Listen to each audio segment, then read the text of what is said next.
It is now my pleasure to introduce our first keynote speaker, Mr. Ross Simmonds. I've actually had the pleasure to hear Ross speak before when I was a student at the Nova Scotia Community College. Ross is the owner of Foundation, a digital marketing company that works with B2B and enterprise organizations who are looking to achieve meaningful and measurable results from their marketing efforts. Ross has built digital strategies at Fortune 500 brands and created and executed content marketing strategies for everything from tech startups to government organizations. He writes about a wide range of topics that teach people how to use content, social media, and storytelling to achieve their business goals. Ross is currently publishing a content marketing guide for entrepreneurs along with a book called The Hustle Manifesto, a guide for creating a successful side hustle. He has also created an experience-driven startup company called Dreamer that designs unique social experiences. Ross has extensive experience in digital strategies and is a sought-after keynote speaker at conferences around the world. Please join me in welcoming Mr. Ross Simmonds.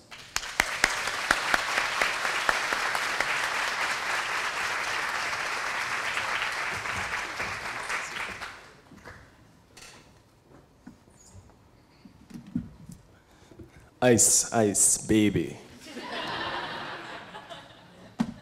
That's where I thought he was going with it. He didn't go there, but I did. All right, so I'm gonna squeeze this in.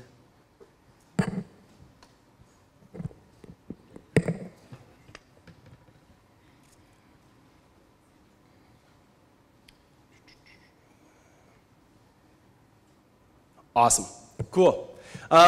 Thank you very much. Thank you, MSVU, for having me today. I'm really looking forward to be here and chat with you guys. I love talking to the youth and the people who are going to help Nova Scotia grow as a province and really take this place to the next level. So I'm really honored and truly grateful to be here. What I'm going to talk about today is social media and how you can leverage social media when you go out into the real world, but also when you kind of are looking at your own profession, your own career, and even in your studies. For me, social media has really unlocked the world. I started using social media back when I was very young, but it's truly opened up the world. And I think that that is really one of the biggest things and the most important aspects of the internet and the world that we're living in today is the fact that you can actually reach anyone. What I want to talk about is how social media has changed the world. When we look at all of the things that it's impacted, it's changed music, it's changed art, it's changed business. And social media isn't going anywhere. And I think that when I talk to people who are sort of my age, we can all relate to that and understand the realities that this thing isn't going anywhere. For the past 5 years or so, I've had to tell people that social media is going to last. This thing is going to be around for a long time. And I had a lot of resistance when I first got into the industry trying to tell people that social media was here to stay. But today, I think that the realization that social media is going to change everything is no longer something that you have to debate. I mean, you don't have to take a lot of time to look around you and see how social media has impacted the world that we live in today. It only takes a few seconds. How many people here have Twitter? I show of hands. Awesome. So you can look around and you can see how many of you are actually engaged in leveraging these tools and quickly realize that social media has changed the world. And it's tools like this that are doing it. If you look at Facebook, if you look at Twitter, and you look at the numbers behind them, it's staggering to think that Twitter alone, if you take all of the people who use Twitter, the number of people using Twitter is equivalent to the total population of Egypt. That's insane. Like, that is crazy numbers when you think about the scale in which these channels have kind of disrupted and changed the world that we live in today. 85% of internet users are on Facebook. So that whole myth and that whole idea that Facebook is just for university kids who put up pictures of them doing keg stands, that's lies. It's no longer a reality. Like, my grandmother's on Facebook, my mom's liking all of my photos on Facebook. It's no longer just this thing for the young people. And that's the world that we live in. And a lot of people would say, okay, let's talk about all of this stuff. Let's talk about tweets. But honestly, guys, I got to be honest. You want to talk tweets? Ain't nobody got time for that. We've been talking about tweets and Facebook for way too long. I'm tired of it. I'm tired of talking about Twitter. I'm tired of talking about Facebook. If you don't get it now, you're not going to get it later. If you really care about Twitter, if you really care about Facebook, I have this great idea. Go to Google. You can find anything that you want to know about Twitter and Facebook on Google. So today, we're not going to talk about Twitter and Facebook. We're not going to spend a lot of time talking about these tools because if you don't get them now, then you're not going to get them later. And that would be boring. If I sat up here and I said, guys, this is the anatomy of a tweet. First, you press RT, and that's a retweet. You guys don't want to hear that.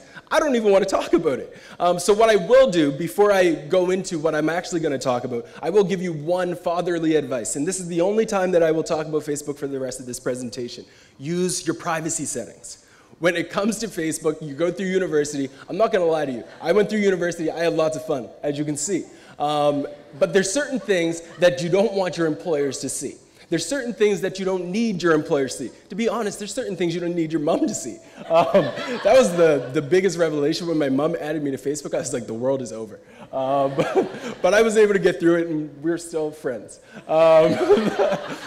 But what I want to talk about is just like, guys, manage your privacy settings. And I put up these images because tomorrow's Halloween. And I love Halloween. I'm a big fan. As you can see, I get dressed up and I take it very seriously. This year I'm going out as Urkel. It's going to be fun. It's good. You guys are the age that understands Urkel. I did that joke at a high school, and none of them got it. So Halloween's tomorrow. I can't wait. But what I'm also excited about is because it's coming to an end of the year, we always get into this thing called the New Year's resolution. And New Year's is my second favorite holiday. And it's not really a holiday kind of when you compare it to Halloween because you don't really do much except sleep all day because of what happened the night before. But New Year's is awesome. And it's awesome because people get so optimistic. People are all excited. You're going through your Facebook and you're scrolling through your news feed and people are saying, new year, new me. I'm going to lose 100 pounds this year. I'm going to do this. I'm going to stop smoking. And it's exciting because everybody's so optimistic. So when I think about my years, I don't like to kind of go into a dark corner and write out my New Year's resolutions. I've never been a fan of that idea. So what I do is I come up with mantras. And I come up with mantras that I allow myself to live by for the next 12 months. For the last year, my mantra has been level up. So if there's any geeks like me in the room, you probably are familiar with video games. And in video games, you go up against a big boss, and if you beat the big boss, you go to the next level. So I had this idea that for the entire year, I always had to look at my challenges and things that I had to face as that big boss like Bowser and Mario, and I had to level up to go to the next level. So that was last year's mantra. This year's mantra is something that I want to share with you guys, and I hope that you take it very seriously. And it's the idea of trying something new. Being willing to make mistakes, take experiments, run experiments, and be willing to break things. Now, I'm pretty sure that you guys are probably familiar with Miss Frizzle. She used to say, make mistakes, get messy, all of that stuff. That's what I'm telling you to do. Be willing to make mistakes. Be willing to try new things. Because we live in this world where things are changing so quickly that if we're not willing to take a jump and try something before it's actually mainstream, then we're simply going to always be playing catch up. So when you're seeing that there's a new social media channel coming out there, don't be afraid to actually try this thing out. Don't be afraid to jump on and see whether or not it's something that could work for you. Earlier this year, I started playing with this thing called SlideShare. And these are old screenshots. But what I found is that this channel was recently acquired by LinkedIn. How many of you are on LinkedIn? Good. The rest of you, get on LinkedIn. That's my second takeaway for today from Fatherly Advice. Use LinkedIn, great channel. It's essentially a professional social network, so you won't see a bunch of cat photos on LinkedIn. It's a really great tool. So they bought this company called SlideShare, and what SlideShare is, it's this site where you share your PowerPoint presentations. You upload your presentations, and then they are able to be shared across a variety of different tools. If you see here on the left, this is the ultimate guide to Instagram. So I created this guide, put it up on Instagram, put it up on SlideShare, sorry. And at the time when I took this screenshot, it was at 82,000 views. That's insane. That's awesome. I'm just in Halifax, reaching people all over the world. I doubled my traffic to my website. I had about 55 solid leads come in. I've been able to generate probably about 10 speaking gigs because of this deck itself, and that number is now at 150,000. And that was all because I decided I'm going to try an experiment. My bread and butter is blogging, LinkedIn, Twitter, and Facebook. That's it. I looked at this and I was like, okay, Ross, it's time to try something new. So I put up this content, and now it has 150,000 views. That's mind-blowing. So I started to upload more. As I've continued to create content and put up more content on SlideShare, I've seen a significant impact in the number of people visiting my blog, buying my book, and the revenue for my business has doubled within just a year, solely because I'm able to take an experiment and run with it. So I strongly recommend that when you look at 2015 and you're thinking about, okay, what can I do to attract the interest of an employer? Try an experiment. Try something. Create something. When I was in my second year of university, I had my first taste of this experimental kind of online world. I started a fantasy football blog. It was a fantasy football blog I wrote every single day. I was living in my parents' basement drinking instant coffee, had no idea what I was actually talking about, but people from all over the world started coming to my blog. I wrote about fantasy football, and people were constantly visiting, and I really had no idea what I was doing, but people believed me. They trusted me. They thought that what I was saying made sense, and it was an experiment. Because I was able to take a risk and start writing and writing and writing about fantasy football, my marks went down, but the revenue went up. But my mom found that out. She made me shut down the blog. But I was able to pay for a year of tuition from this fantasy football blog because it was driving results. And it was because I took a chance and I tried to experiment with something. If you don't have a job offer on the table, if you don't have a job in the summer, if you don't have a job when you're trying to find a co-op, create something. Create something for yourself. Create an experiment. Run your own website. Create your own YouTube channel that's reviewing different technology products. I don't care. Just create something. Experiments are awesome. When I launched this, you can see all of the different spikes. For every single one of those spikes, I had a call from somebody outside of Atlanta, Canada, wanting to talk to me about how I could help their business succeed. And one of the things that you guys will face when you go into the real world and into the market is that a lot of people will say, if it ain't broke, don't fix it. A lot of people will say, why are we trying something new? What I'm doing is working. I don't need to constantly adopt and do new things. Well, that's the same idea that these companies thought. Blockbuster said, oh, Netflix, that's a fad. That's just going to go by. You look at the Netflix stock now and look at Blockbuster. Blockbuster doesn't even exist, really. And it's because they weren't willing to adopt. They weren't willing to try something new. So when you're looking at technology and you're looking at things that will allow you to kind of move forward into the new age, you have to embrace channels like this. You have to look at channels like Snapchat, Instagram, Reddit, and see how can I leverage this tool to really drive results for me. And now, sure, you're probably not going to use Snapchat to get an employer. That might be weird. But you can definitely use Snapchat if you're trying to create a business or if you're helping a business drive results. This is what I want to talk about. I'm going to talk about these tools because they're new. People don't really have a lot of understanding of how you can use them. But one of the key driving factors for tools like Snapchat and Instagram is the fact that humans by nature connect with visuals. We are visual beings. We connect with images. We connect with faces. That's just the way we are hardwired. It's the reason why when we're kids and we're babies, they give us coloring books, because we can connect with faces, because we can connect with visuals faster than we can connect with text. You don't see any babies reading Harry Potter. The reason why is because, one, they can't read, Ross. Why are you talking about that? That doesn't make sense. But two, because they connect with visuals. That's why we give them coloring books. That's why we as human beings love using channels like Snapchat, Instagram, because we connect with visuals. That's what allows us to resonate, and we can process them faster. Visual marketing is here. Like, there's no question that visual marketing is here to stay. When you look at the shift that is taking place, Facebook bought Instagram for $1 billion. It's a photo sharing app. $1 billion. That's crazy. $1 billion just because they wanted to allow people to share photos on their timeline. That's amazing. Twitter is now embedding your photos directly into your tweets because these channels are recognizing the power of visuals and how humans connect with them. Just to give you a little quick snapshot of some of the stats related to this visual marketing world, 400 million Snapchats are sent every single day. 400 million, that's crazy. 55 million photos on Instagram are shared every single day. And these numbers are constantly improving and increasing. And this is because we live in a world that is rapidly evolving. Technology has changed everything, from business to art to music. It has changed the way that we live, and it's changing the way we connect. So I want to talk about Instagram. How many people have Instagram? I love this room. Instagram is awesome, and I use it a lot, but so I'm not going to spend a lot of time. I was going to go through this step by step. I'm not going to tell you how to set up an account because, one, you clearly know it. If you don't know it, you can Google it. But I do want to talk about how to market effectively on Instagram and how to take your Instagram to the next level, how you can take your Instagram account from 0 to 100 real quick. So getting started, this is a snapshot of like what an Instagram account looks like. You chuck in your URL, you upload photos, bada boom, bada bing, that's Instagram. I'm not going to talk a lot about the specifics around how to get started there. But what I do want to talk about is how a brand or how an organization, or even as an individual managing your personal brand, how you can use Instagram to really drive results and drive success for yourself. There's 4 different aspects. There's brand-centric content, reactive storytelling, behind-the-scenes content, and inspiration/motivational content. So let's talk about each of those. The first one is brand-centric content. And what brand-centric content is, it's content that tells the story specific around your brand and your organization.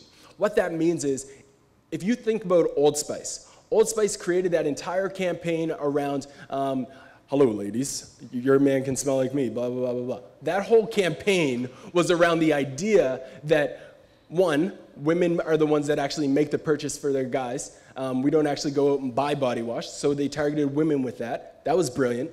2, if you put an attractive guy with no shirt on, people are going to go crazy. That's just what happens. You chuck in some humor, and it's a home run. So when you look at that, that's brand-centric content. Content that connects with people and resonates with the true human insights around what makes people interested, what makes people share things. Here are 2 examples. So you look at content like Lay's. If you follow Lay's on Instagram, you'll see a whole bunch of content around not the actual potato chip, but what the potato chip represents. And the potato chip represents an idea of being relaxed. You open up a bag of potato chips, you sit down, you watch Netflix. That's the story that they're telling when you go to their account. You take a bag of potato chips to the beach. It's relaxation. That's the story that they tell through their account. Lululemon, they're talking about inspirational content. They're talking about how you can save the world. They're talking about the downward dog, all of that crazy stuff. The only time I do yoga is on the plane when I'm asleep. But you should do yoga. My fiance tells me it's really good. But yeah, like they're talking about health. They're talking about the benefits of eating organic food. That's the story that they're telling through their Instagram account.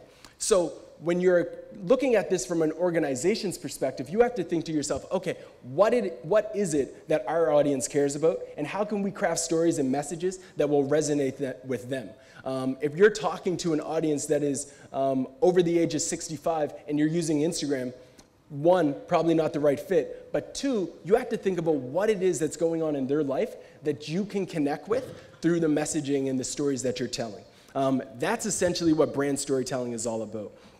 The second type of content that you want to see on an Instagram account that's being run effectively is reactive storytelling. And reactive storytelling is one of those things that is really changing the way that the web and brands using the web interact with their consumers. And what happens with reactive storytelling is pretty interesting because it can go 1 or 2 ways. First and foremost, reactive storytelling is when you take a top-of-mind story, something that people are talking about in the media, that people are having conversations about on the news, in your news feeds, and you combine that with a marketing message. And when you can take those 2 worlds and blend them together, you get something that will very likely go viral or generate some conversation. Let me give you an example. So Lululemon put up this post, Fresh Prince, when the royal baby was born.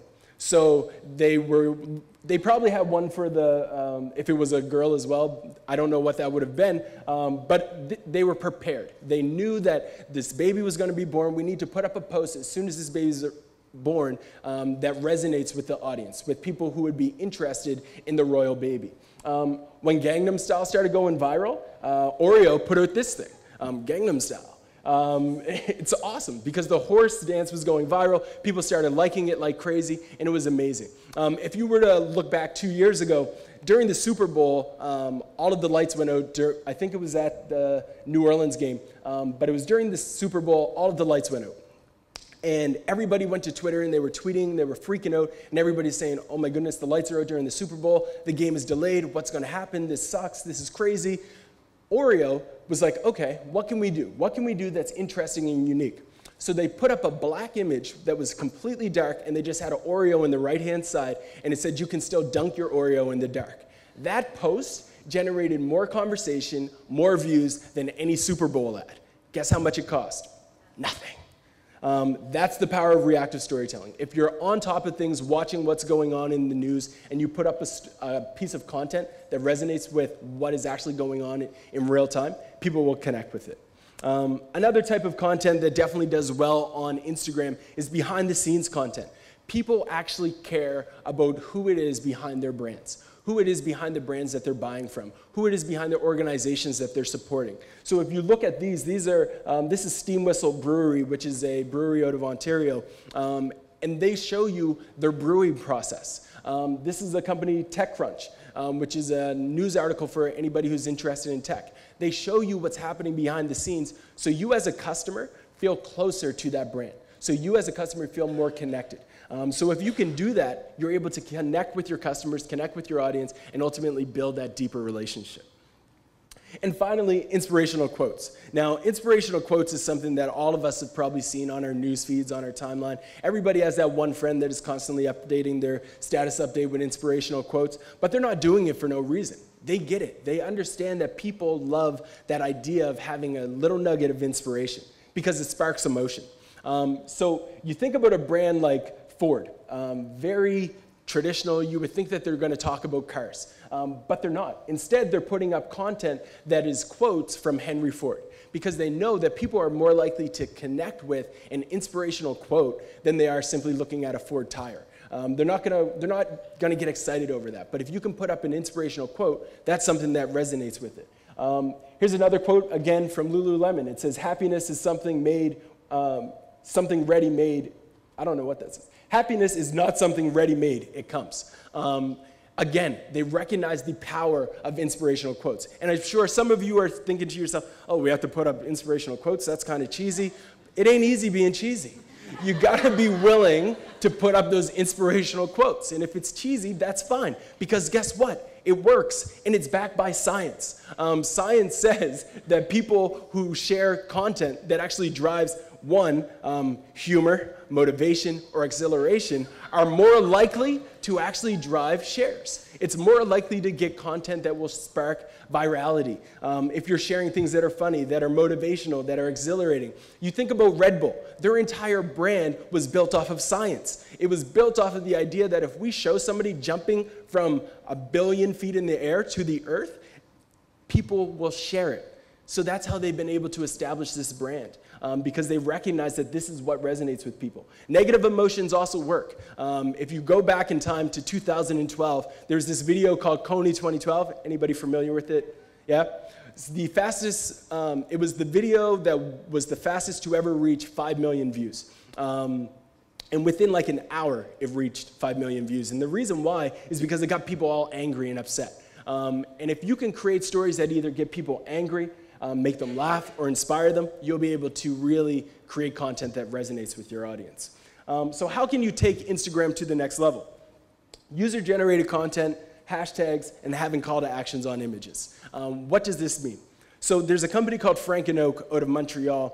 What they do is they create men's fashion apparel. And what they've done is they've created an Instagram challenge where they want people to take a picture of their necktie. It's sort of like Throwback Thursday, but for ties. It's called Necktie Friday. You take a picture of yourself with a necktie, you upload it to Instagram, you use that hashtag, and what happens is they will then choose the person who has the best shirt and necktie collaboration. And if you do, they'll send you a free package directly to your door. They get hundreds and hundreds of submissions to this every single Friday. You've got a nice tie, you should do it later on. But that's essentially their campaign. They chuck up the neckties, they're putting them up, and they're connecting with their audience. And think about this for a second. If I have 400 connections on Instagram, and they're just following me for me, they're not interested in Frank & Oak, and they see me put up on my Instagram account this amazing tie, and it's using the hashtag Necktie Friday, they're gonna be intrigued. They're gonna see, what is this all about? They're gonna dive deeper, and they're gonna find out that it's connected to this company, and that company is gonna drive new sales. What else is out there? So the call to actions. I really recommend that you include call to actions when you're thinking about how to leverage channels like Instagram. Because every time that somebody likes one of your Instagram photos, the people who are following you have an increased chance of seeing that in their newsfeed, seeing that you've actually engaged with it. So for brands, getting those likes is extremely important. Over here on the right, where it's the score, it showed two pictures. It shows one, I think it's Kobe, not 100% sure. It might be Dwayne Wade. But he's pouring champagne on his face. And below it, it has a guy who just won a spelling bee.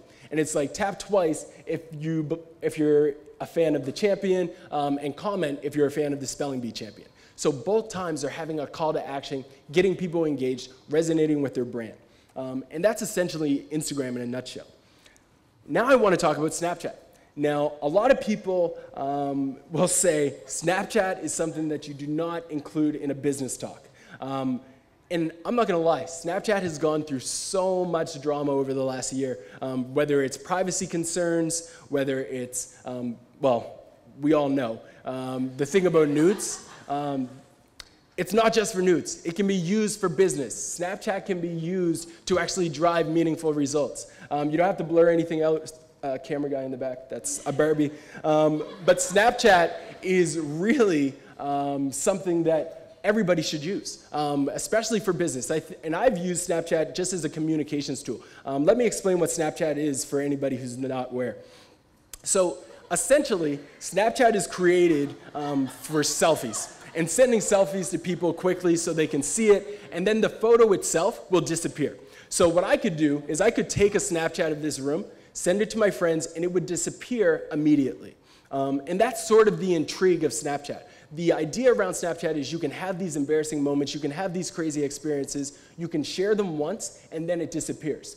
Nobody receives a Snapchat and doesn't open it, because everybody is trying to see what it is that's going to be in this Snapchat. And I think deep down, some people just are trying to get a nude, but that's a different story. But you can use Snapchat for business as well, and a lot of organizations are doing it. If you look at companies like Taco Bell, Taco Bell was one of the first companies to really embrace Snapchat. What they do is they send you random snaps surrounding their product. So when they rolled out this new thing that was kind of like a Dorito on the outside with a soft taco on the inside, and then a whole bunch of jalapenos, it was crazy hot. So they sent this out to all of their followers as a part of the launch. And what that does is you get a Snapchat from Taco Bell, you're probably going to open it just because it's a snap. So right now, at the moment in time that we are in, where Snapchat is so new, it works because people are still so new to using Snapchat that they will open anything that comes to them. But Taco Bell isn't the only brand that's using it. WWE Wrestling's using it. Karmaloop is a fashion company that's using it. And what they're doing with their Snapchat is that they're sharing promotions. So there's a whole bunch of different variety of tools and ways that you can use Snapchat to connect with your audience. But one thing that you definitely have to do is announce that you're there. Because with Snapchat, you actually have to go looking for the people you want to connect with. You can't just have promotions and ads that will allow you to show up in somebody's newsfeed on Snapchat. They're starting to roll out something with their Snapchat stories, which I'll talk about in a second. But Snapchat is something that you can definitely leverage, but you have to let people know that you're there. So you want to use things like this where you're actually giving a status update on one of those other channels to let people know that you're going to be using those tools. This is Snapchat stories. They show up in your newsfeed. So if you're scrolling through Snapchat itself, you can actually automatically just look at them and see what these people have put up there, and you can view them. Girls is an HBO show. I don't watch it. I don't really watch it, but during the Golden Globes, they started to share behind-the-scenes content. So it goes back to what we were talking about with Instagram. I follow the NFL religiously. So I follow all of the different teams. And they're sending me snaps every Sunday about the guys warming up, giving me a backstage look at the players, all of that stuff. And that's awesome because I want to see that behind-the-scenes experience. So giving people that behind-the-scenes experience gives you a chance to build that deeper connection and ultimately stand out. Karmaloop, very weird brand. Don't get me wrong. If you follow them, you'll get some weird things sent to you. But they send out these promotions where it's like, Skater Rob wants you to use 40 extra. So what that does is I get a Snapchat and it says, Karmaloop just sent you a snap. I open it up, I see this, I take a screenshot, and then I plug in that promo code to get a discount on my deal. Guys, we live in a world where there's a battle for attention. We are seeing so much things going on. Our attention is divided amongst Snapchat, amongst TV, amongst iPads, amongst text messaging. The only way that you can stand out is to give a consumer an easy way to connect with your brand. And Snapchat is one of those ways. There is a push notification that goes out to them. they automatically will receive a push notification that says, so-and-so just sent you a snap. This is an easy way to get your users' attention, and it's definitely a channel that people shouldn't ignore. The last one that I want to talk about is Reddit. And how many people use Reddit? Decent amount. Reddit has a horrible, horrible reputation, well-deserved many times. But there is some gold and nuggets in Reddit that you can definitely use for business. Reddit is essentially a forum. In a very simple way, you submit a link, you submit a topic, and then people vote on whether or not they like it or not. These are some stats around Reddit. I won't dive too deep into them, but what you can clearly see is that while not a lot of you are using this tool, a lot of people are. A lot of people are using Reddit every single day, multiple times a day, to get information on news, to get information on sports, to get information on anything. So businesses can definitely use Reddit. In a nutshell, what you do with Reddit is you submit a link, you select the subreddit, which is a category in which you want it to be placed, and then people vote based on whether or not that content is good or not. So the other day, there was something about Cape Breton. Somebody took a great shot of the Cabot Trail, they uploaded it to Reddit, and we made it to the front page of Reddit. Now, to anybody who's not familiar with Reddit, that doesn't sound like a big deal, but in the real, in the digital geek inside of me, I was jumping up and down because it was so awesome to see that we made it to the front page, meaning we were in front of 18 million people, which is awesome. This is what a subreddit looks like. So a subreddit is essentially a group and a community where people are having conversation. There's a subreddit for Halifax, there's a subreddit for Canada, for world news, for any sports team. There's all of these different subreddits, and you can leverage them to connect with people. There's also a subreddit about sushi. What happens in there? People upload photo shots, food shots. People also upload pictures like this. People upload all kinds of different crazy things on Reddit that you can resonate with and connect with. But you want to make sure that you're submitting your content to relevant subreddits. You want to identify the communities that are specific to you and submit your content to them.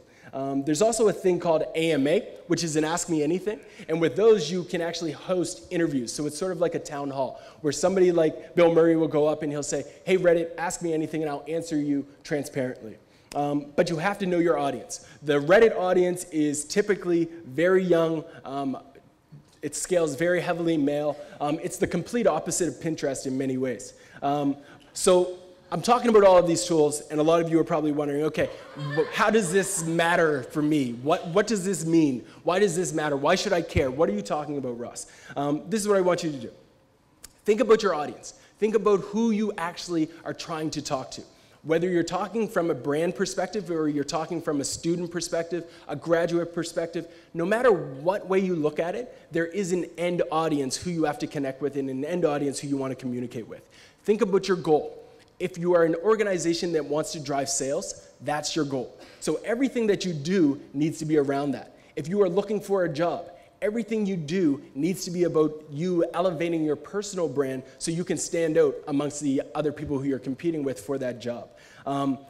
Then figure out your story.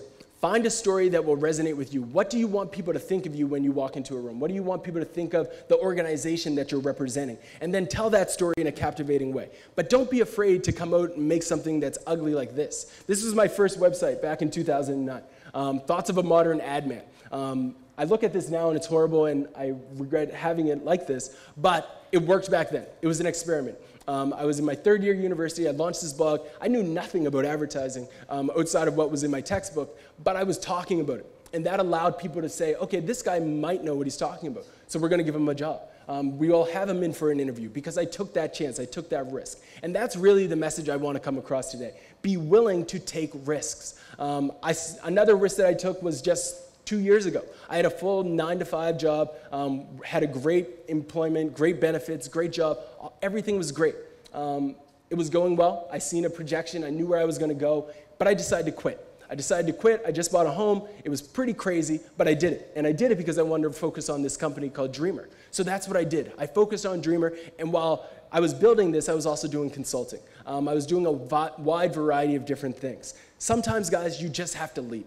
Sometimes you just have to jump and actually say, I'm going to do this. I'm going to take a chance, and when I do, I realize that I might not have a parachute. If you think of something, if you come up with an idea, if you come up with a concept, and you think it's good enough, don't hold yourself back. You have to be willing to just leap and just build your wings while you're going to the ground. That's the best way that you'll be able to accomplish it. Thank you guys for listening. I'm Ross Simmonds. Appreciate it.